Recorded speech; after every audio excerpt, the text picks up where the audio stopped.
تا حالا شده بخوای موهاتو ببافی ولی انگار هر کاری میکنی خراب میشه؟ موهات وز میکنه، گره میخوره، اصلا اون شکلی که میخواستی قشنگ در نمیاد. توی این ویدیو قرار همه رازهای آماده کردن قبل از بافتمون رو بهت بگم.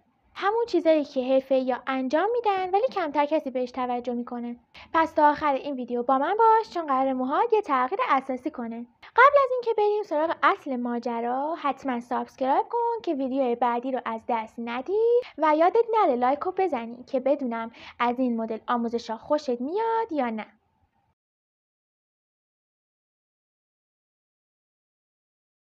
خب اولین چیزی که باید بدونی اینه که موهای تمیز بهترین پایه برای یه بافت حرفه‌ایه.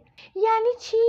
یعنی اگه موها چرب و کثیف باشه بافتت هم زود خراب میشه هم شل و بد فرم میشه. پس آماده سازی قبل از بافت از همون کردن شروع میشه. یه شامپوی خوب بزن ولی حواست باشه نرم کننده رو فراموش نکنی چون بافت روی موهای خشک و وز واقعا عذاب آوره. من خودمم موهامو تمیز شستم، هموم کردم و بعد از شامپومم نرم کننده زدم. حالا که موهات تمیز شد نوبت مرطوب کردنشه. خیلی از حرفه‌ای‌ها قبل از بافت از یه اسپری مرطوب کننده یا کمی روغن سبک مثل روغن آرگان استفاده میکنن تا موها نرمتر بشه و راحت‌تر تو دست بیاد. این کار باعث میشه موهات موقع بافت وز نشه و همه تارها یک دست باشن. پس آماده سازی قبل از بافت مو نرم کننده به علاوه مرطوب کننده است. من چون خودم روغن آرگان نداشتم از مرطوب کننده مو استفاده میکنم. یکم از این مرطوب کننده رو موهام اسپری میکنم.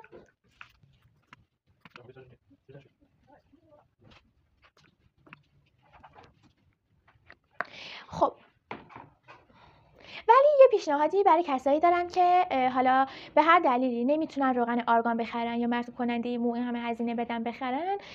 خودم پیشنهادم بهشون اینه که توی آبپاششون وقتی آب میریزن یه مقداری هم نرم کننده توش بریزن و هم بزنن. کار همون مرطوب کننده رو میکنه، نه ولی به اون خوبی مرطوب کننده ولی خب همون کار رو براشون انجام میده. حالا که موهات نرم و خوش حالت شده با شونه دندون درشت شروع میکنیم. چه این شونه این طرفش که دندوناش درشه، چه شونه اکستنشن که بالاخره بازم این دندونه هاش از هم فاصله داره و درشت، هیچ فرقی نمیکنه ولی من با این شونه میکنم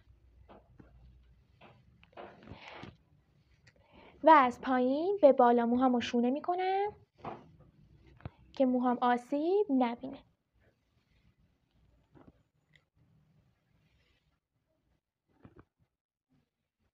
چون اگر عجله کنیم و یهویی از ریشه شونه کنیم نه تنها موهامون درد میگیره بلکه باعث کشیدگی و شل شدن پیاز مو میشه و بعداً باعث ریزش مو میشه و اصلا این کار رو انجام ندین. کم کم از پایین به بالا شونه کنیم.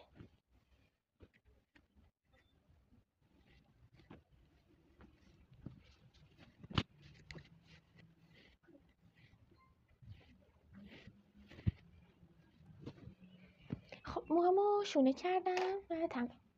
اگرم موهاتون خیلی لیزه و خیلی تاراش مثلا نازکه میتونیم از اسپری فیکس کننده استفاده کنیم که دیگه اون از اون خیلی نرم بودنم در بیاد طوری که بتونه موقع بافت تو دستمون بیاد دیگه.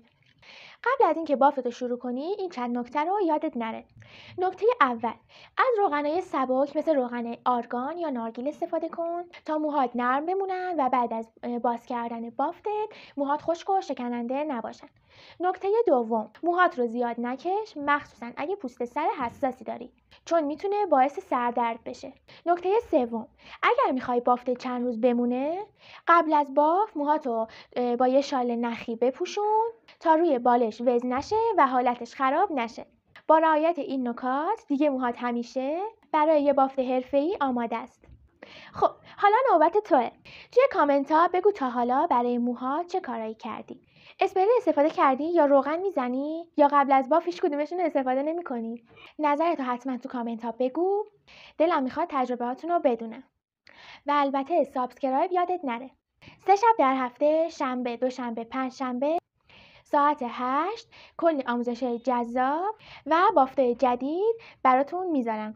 پس زنگوله رو هم بزن که اولین نفری باشه که ویدیوها رو میبینه.